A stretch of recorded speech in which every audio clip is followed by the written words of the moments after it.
As dhufe maatiin koo abbaan manaa koo abbaan koo utuma natti dhiphatanii haadhaan qabuun ture. Utuma natti dhiphatanii akeeman abbaa manaa koodhaanii bakka isheen nama jiraatu miti jedhanii naan ijoollee koo bakka namaa kenne mallatteesse. Ijoollee namaaf kenne. Deeman qabame.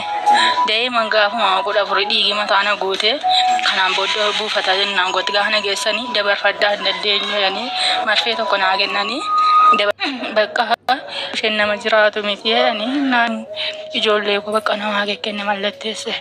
Ijoollee namaaf kenne. Deeman qabame.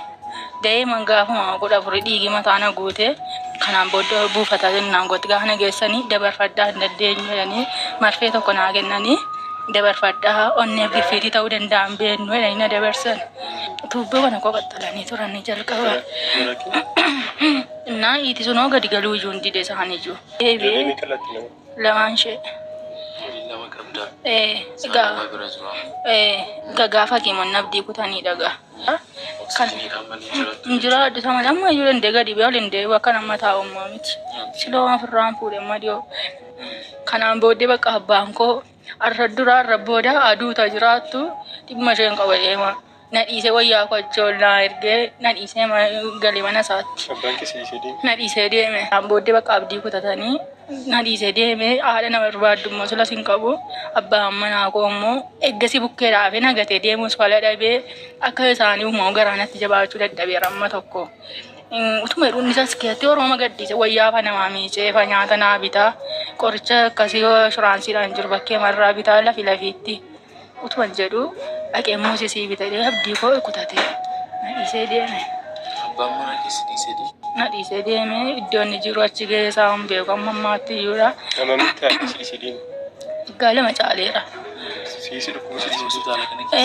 Duutuma qoodasuma keessan ta'a amma waggaa arfaffaa jalqabadde. Gaafa hospitaala kana keessa turte. Amma kanasuma irraan ture. Siree kanarra jechuudha. Bakka nama itti maddu qabu kadhatti na dadhabeera. Bakka ogeessi na dadhabeera. Fala dhaban bakka anis wanta itti murteeffadhu dhabeera. Bakka kanaan booddee abdii koo kutee ijoollee koos dhiise bakka asuma irraan kan ta'a. Amma eenyu si gargaara inni dhufee si dubbisaa jira? Namni isoo abbaa tole abbaa kana keessa jiru nyaataanis uffatas kan narraa miicu waan tokko na gargaaruutis bakka wangeelatti kan duwwaa kan abdaddu wangeela kan duwwaa. Alifan bukkeen bushaa yoo onneen kun dhaate immoo wangeelichi ona biraa ta'a. Bakka kanaan taasisti sinaan kadhadhaa. Hundumtuu maatiin narraa citanii ni bakka waggaa lamaa fi wayii jalqabatanii naatiif hayyuu hin dandeessu siree kee gadi neessin gidduutti afaan miidhamte. Bakka akkuma kanatti kan jira. Wanni uffata faasii yeroo nyaata fa namni si kennu jiru jechuudha. Birrii kana namni gargaaruun ija namni gargaare nyaata al tokko bitadhee kanaa achi biddeen duwwaa buddeen bishaan itti naqadhee fa'aa nyaata. Akkasuma namoonni kun na argu bakka wanta nyaati hundi naan ta'u biddeen duwwaa fuddaa qocoqocaa amma abbaa tolatti qooma ishee naa fiduu asha booda uwwatanii. Bakka isaanii bishaan aannan mana gaafisa barbaaditti dhaqadhee haffatadhee nyaadha. Kanaachi wayyaa koo amma abbaa tole naa nyaata. Kan godhadhaa fuula nama qotiisa naasaa ture. Onnee korra akkana dhaachuu ta'e. Nunis garii atis namaa jedhamu. Namoota waan kan deemnee wanta deddeebiin gargaarra. Kuni qarshii 20,000. Waan baay'ee hay caarraa ilma namaa. Eda abbaan akkanaatis hin jira. Abbaan ilmoo ofiit irratti du'a jennaani irkan dadhabe yaaduutu jedhee abbaan nama gatee nama biraa deemus jira. Abbaan ilmoo ofiit irratti hin du'a. Garuu abbaan ilmoo ofii erga hin duute yookiin odoo ishiin jirtu jechuudha. Jirtuu ishii odoo duute ishiin argini gatee biraa deeme. Mee seenaa obboleettii teenyaa tuni baay'ee nama gaddisiisa. Ashamaa harka fuunee hordoftoota fi kabajamtoota Mulgeetaa Tuubii kan biyya keessa fi kan biyya alaa jirtan nageenyi fi jaalalli kabajaa bakkuma jirtanitti isin bira naaf haa ga'u isiniin jedha. Akkam jirtuu nagaa keessanii ani nagaa kootii galata waaqayyo bakkuma jirtanitti nageenyi koo kan jaalalaa kabajaa isin bira naaf haa ga'u isiniin jedha. Akkasuma warri mana kanaaf haarawaa taatanii subscribe like gochuudhaani na cinaa dhaabbadhaa na jajjabeessaa isiniin jedha. Har'a Mulgeetaa maal qabattee dhufte hojjettanii dhugaa kaa viidiyoon kun viidiyoo baay'ee akkaan na gaddisiisedha jechuudha.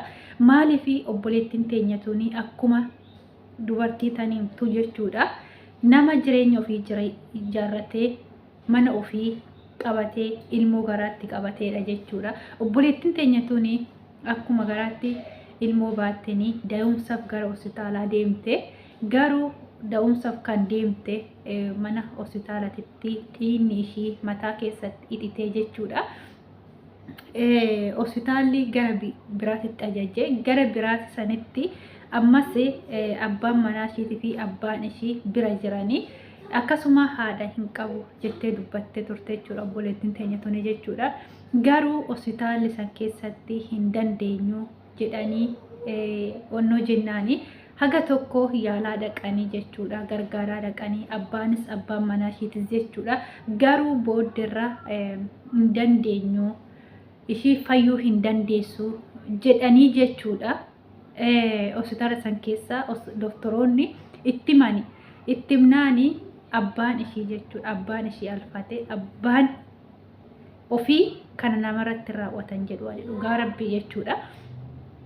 Akkana jechaan hin dhageenyanii jiraachuu hin dandeessu ishiin addunyaa kanarra jedhaniini achi abbaanii erga jiraachuu hin dandeenye jedhee intala ofii jechuudha hospitaala keessatti odoo duutu ofii fudhatee deema malee hospitaala keessatti darbee biraa hin deemu jechuudha. Dhugaa rabbii gara jabeenyi akkana maali garuu intala ofii jechuudha hospitaala keessatti gatee biraa deeme jechuudha.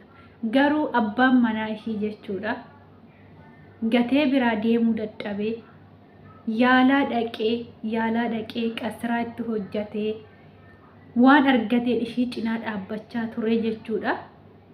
Innis booddee lafaatirra jechuudha gamnaanii fi hospitaala san keessatti darbee biraa deeme jechuudha. Garuu isaanis darbanii biraa deemanii ilmoo ishiitis guddifannaa jechuudha farramtee namaaf kennitee jechuudha. Ishiin garuu har'a lubbuudhaan jiraattee jechuudha. Ani lubbuudhaan hin duune nan jira hospitaala waggaa 4 fi hospitaala keessa ciiste jechuudha. Abbaanis darbee biraa deemee abbaan manaatis darbee biraa deemee kophaa ishii jechuudha hospitaala keessa waggaa 4 ciisuu jechuun dhugaa giseesanii fi hinduuti jedhanii hospitaalli tasaa gochisiisee abbaan isheetis darbee biraa deemee abbaan manaatis darbee biraa deemee garuu waaqayyo hundumaa danda'aadha.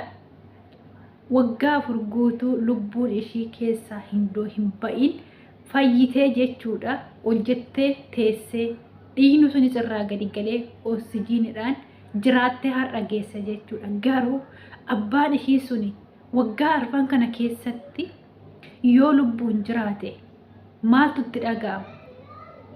Odoo ishiin jirtuun ishii jirtuu hospitaala keessatti darbee hin barbaadu ishii jedhee hospitaala keessatti darbee biraa deeme har'a immoo ishiin ol jettee teessee yoo abbaan kiyya akkatti na darbee na biraa deeme jettee maqaa abbaa ofii san ooftee dubbattu yoo jiraate maaltu itti dhaga'ama?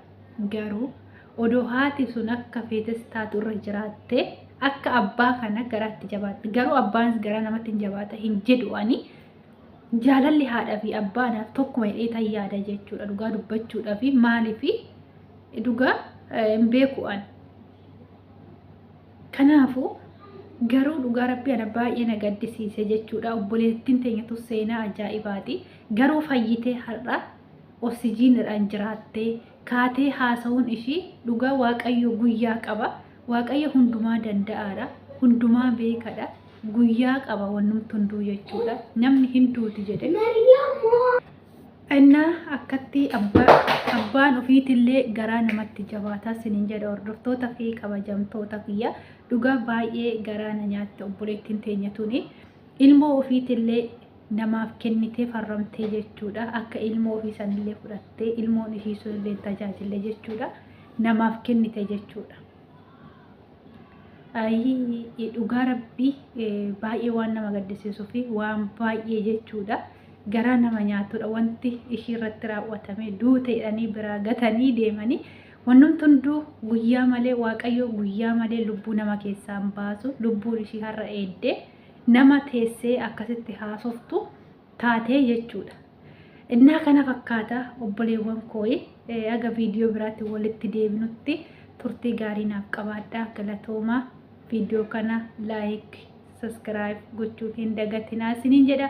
Aga viidiyoo biraatti walitti deebinutti turtii gaarii.